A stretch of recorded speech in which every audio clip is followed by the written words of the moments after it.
इतिहास में कुछ ही शासक मोहम्मद बिन तुगलक की विलक्षणता और अप्रत्याशितता से मेल खाते हैं। असाधारण बुद्धि का व्यक्ति, तुगलक का शासनकाल अनियमित निर्णयों और महत्वाकांक्षी लेकिन असफल परियोजनाओं से चिह्नित था। उनका शासनकाल शानदार विचारों और विनाशकारी परिणामों का एक रोलर कोस्टर था। तुगलक का शासनकाल अनेक क्रांतिकारी निर्णयों से चिह्नित था।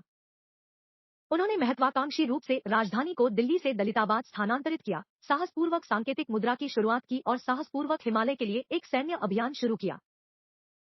इनमें से प्रत्येक निर्णय साहसिक और अभिनव होते हुए भी व्यापक पीड़ा और अराजकता का कारण बना। टगलैक्स के निर्णयों के परिणाम गंभीर थे।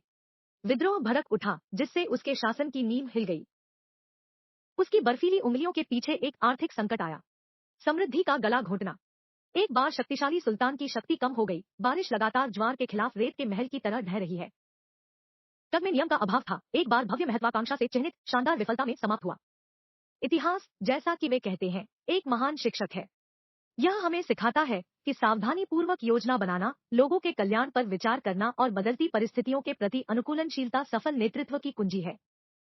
टगलैक का शासनकाल एक स्पष्ट अनुस्मारक के रूप में कार्य करता है कि एक नेता के निर्णय उनके लोगों के भाग्य को आकार दे सकते हैं। अच्छा हो या बुरा, तुगलक के शासनकाल की कहानी सिर्फ एक ऐतिहासिक जिज्ञासा से कहीं अधिक है। यह विचारशील नेतृत्व, सहानुभूतिपूर्ण समझ और लोगों की जरूरतों के प्रति प्रतिक्रिया के शाश्वत महत्व को रेखांकित करता है। आज जब हम अपनी दुनिया की जटिलताओं से निपट रहे हैं, तो टगलैक की कहानी हमें हमारे निर्णयों की शक्ति और उसके साथ आने वाली जिम्मेदारी की याद दिलाती है।